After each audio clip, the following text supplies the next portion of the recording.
भगवान श्री कृष्ण द्वारा मारे गए धेनुकासुर के पूर्व जन्म की कथा। एक समय की बात है।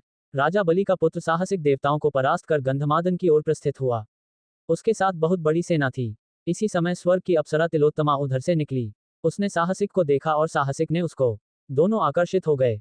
तिलोत्तमा ने अपने सौंदर्य से साहसिक को मोहित कर दिया। वे दोनों एकांत में यथेच्छ विहार करने लगे।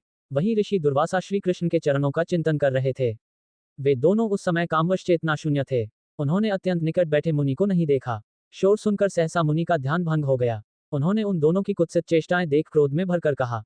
दुर्वासा बोले, ओ गधे के समान निर्लज नराधम, उठ, भक्त बलि का पुत्र होकर तू पशुवत आचरण कर रहा है।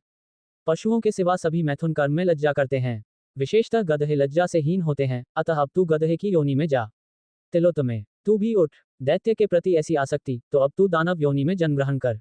ऐसा कहकर दुर्वासा मुनि चुप हो गए। फिर वे दोनों लज्जित और भयभीत होकर मुनि की स्तुति करने लगे।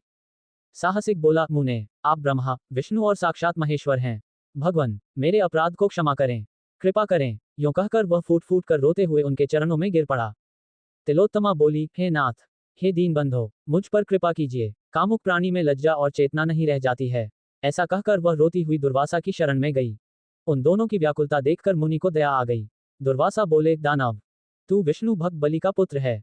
पिता का स्वभाव पुत्र में अवश्य रहता है। जैसे कालिया के सिर पर अंकित श्री कृष्ण का चरण चिन्ह सभी सर्पों के मस्तक पर रहता है। वत्स, एक बार गधे की योनि में जन्म लेकर तू मोक्ष को प्राप्त हो जा। अब तू वृंदावन के तालवन में जा।